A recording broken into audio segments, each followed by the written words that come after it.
तुमच्या जगण्याचा अधिकार आम्ही हिरावून घेऊ शकतो.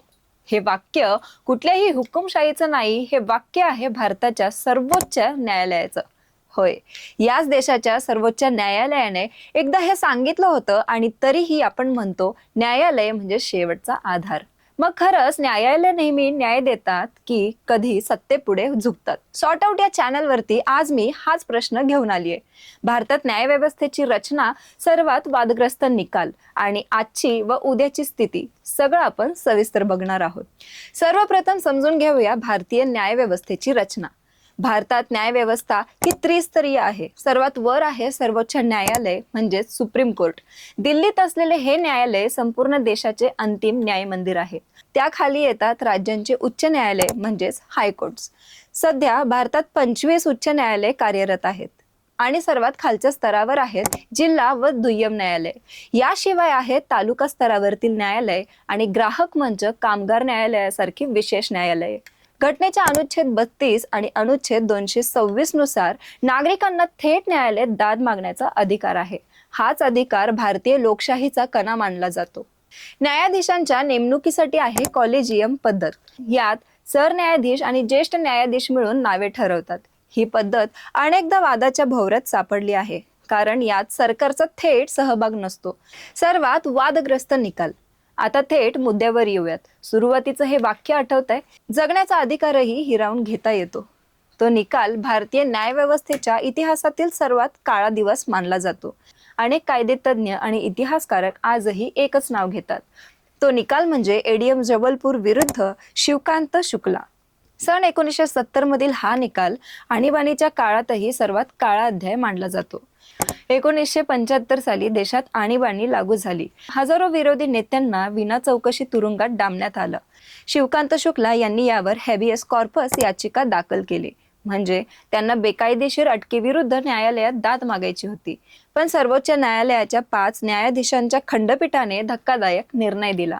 न्यायालयाने सांगितलं, आणीबाणीत नागरिकांचा जगण्याचा अधिकारही निलंबित होऊ शकतं. म्हणजे सरकार वाटेल तेव्हा वाटेल त्याला अटक करू शकतो आणि नागरिक त्याविरुद्ध न्यायालयातही जाऊ शकत नाही.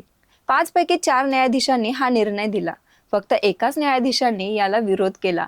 यांचं नाव होतं न्यायमूर्ती हंसराज खन्ना. त्यांनी लिहिले, कायदा आणि सुव्यवस्थेपेक्षा जगण्याचा अधिकार मोठा आहे. या एका असहमतीच्या न्यायालयामुळे त्यांना सरन्यायाधीशाचे पद नाकारण्यात आले, पण इतिहासाने नंतर त्यांनाच खरे ठरवले.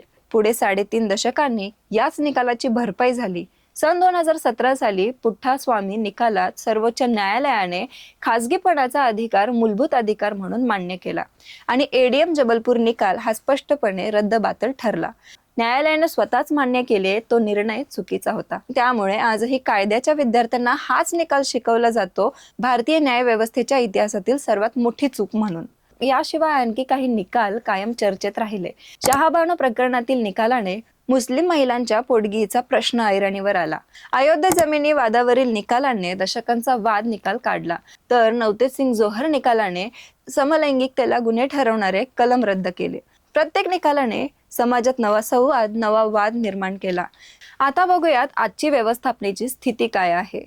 जुलै 2026 पर्यंत आकडे बोलके आहेत. तब्बल 5,61,00,000 खटले प्रलंबित आहेत.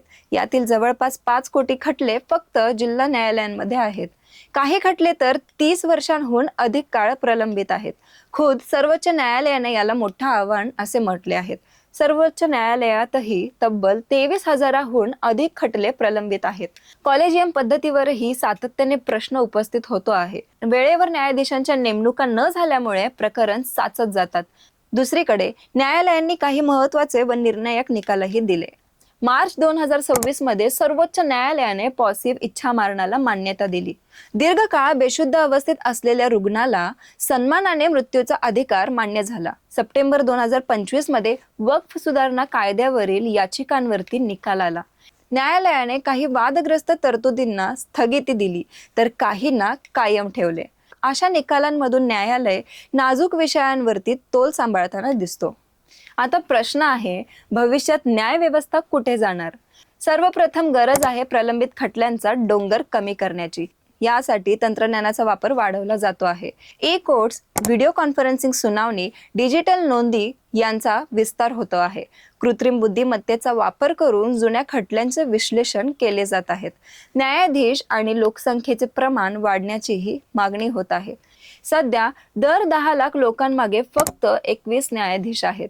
आवश्यकता आहे किमान 50 न्यायाधीशांची. अखिल भारतीय न्यायिक सेवेसारखी नवी यंत्रणा उभारण्याची चर्चा सुरू आहे, जेणेकरून गुंतवणूक उमेदवार पारदर्शक पद्धतीने न्यायाधीश बनू शकतील. लोक अदालतीसारख्या पर्यायी तंत्रज्ञानाचाही वापर वाढतो आहे, जेणेकरून छोटे वाद न्यायालयाबाहेरच मिटवता येतील. एकंदरीत भारतीय न्याय व्यवस्था ही आजही जगातली सर्वात मोठी व्यवस्था आहे.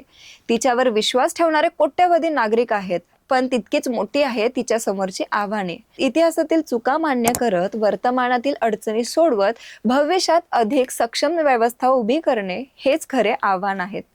तर मग प्रश्न पुन्हा तोच, न्यायालय खरं स्वतंत्र आहे की सत्तेच्या दबावाखाली वागते? तुमचं उत्तर मला कमेंटमध्ये नक्की सांगा. आणि व्हिडिओ आवडला असेल तर आमच्या चॅनलला लाईक, शेअर आणि सबस्क्राईब करायला विसरू नका. भेटूया पुढच्या व्हिडिओमध्ये. धन्यवाद.